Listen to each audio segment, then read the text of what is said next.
Country. Hi, I'm Ryan.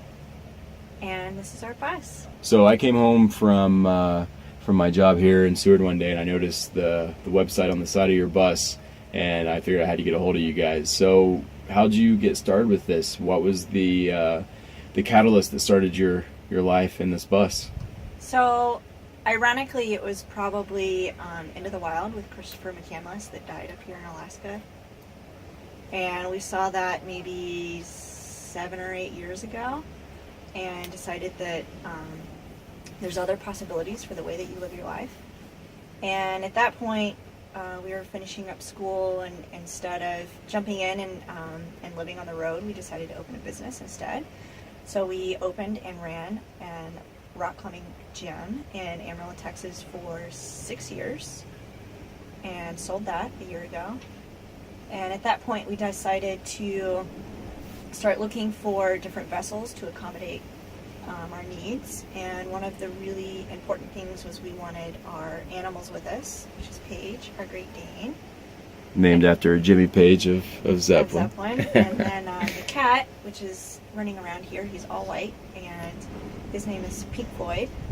It was really important to us to have them with us, and so we started looking around on Craigslist, and we looked at vans and different RV options, and the bus came available, and we loved this idea of sort of flair and style, and so we jumped on it. So did you have like when you looked at the different RVs, did you look at all of the Class A's, Class B's, Class C's, and then all of a sudden this bus came up, or was a bus conversion something that you wanted to do or was really leaning towards before you picked up this bus? No, I think we looked through the RV options, and always looking at the smaller ones. We knew we didn't want anything like too big. It's just more of a hassle. And kind of realized that the RVs are on the higher end of our price range for kind of for what you get. Yeah, for what you get. And the bus is actually a pretty economical way to go. We found this bus, it only had like 110,000 miles on it. And it's diesel? It's diesel. 1990. And just ran really well. And it's a lot more affordable than a lot of the RVs we looked at for what you were getting. So we kind of jumped on it once we found this. I think we saw it on Craigslist. It was the first place we saw it on Craigslist. And bought it within a week. So how long have you all been on the road for this current trip? And did you take any pre-trips to get it kind of dialed in? Because this was a conversion when you bought it. You didn't actually do the original conversion, but you've added to the conversion. So how did that transition go? You took the first trip.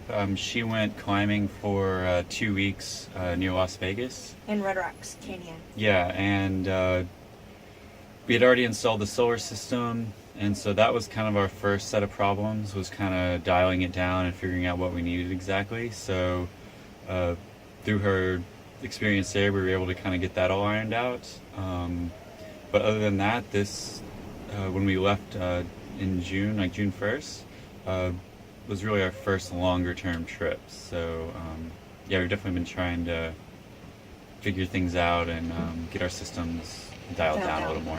So you sold the business and you moved into this. Is this something you plan on doing for the foreseeable future, or is this just a trip that you're taking? For the foreseeable future right now. We have plans through the spring right now, and that's about it. So we don't have any plans to settle down right now. And in your travels, you do have your website on the side of it, so I'm sure it like for me, it kind of showed that you're open to meet people and kind of experience that along the road. Have you met a lot of younger people doing this lifestyle, or have you found yourself being the youngest group around whenever you're traveling around in this? I think in this particular trip up to Alaska that we've been some of the younger people that we've met. That being said, when I was in Red Rocks in March, I was there long enough that I could see a different wave of people kind of come through the campgrounds. And when I first got there, it was a full campground full of dirtbags that are all around our age and living this lifestyle. Some of them would go back to certain destinations for a few months and work, either picking up jobs and doing 60 hours a week, doing construction or this and that, making all the money that they can, and then the rest of the year they're traveling. And then the next wave we saw was spring break, which it was middle of March, so lots of spring breakers. But then I saw another wave of, I guess it was the older generation spring break. You kind of get into this cycle of March being spring break, warm weather, lots of Canadians. And it was an older group again. But I know from experience that there are a lot of people in our age group that are choosing to live this lifestyle.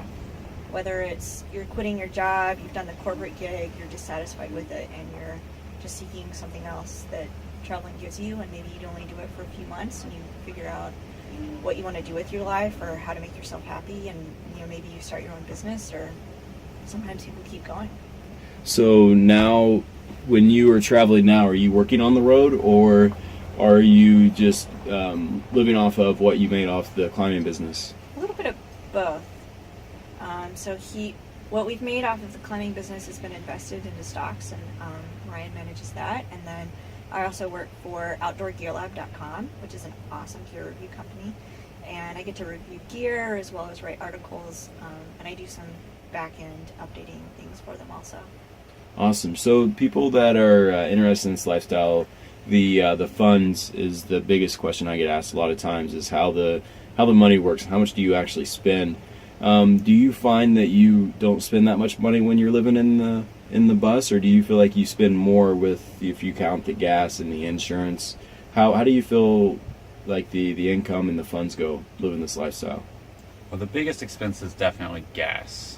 So if you can, we try to go to places and stay in one place for longer than just a few days. It allows us to get to know a place better, but also we can greatly reduce our costs by just staying put. You can eat reasonably cheap, and camping is cheap or free, but yeah, the gas is our biggest expense. So coming to Alaska, we've definitely spent a lot more than I think we were going to the rest of the year, just because we picked destinations the rest of the year that we're just going to go and stay for a month at a time. So yeah, that's definitely our biggest expense.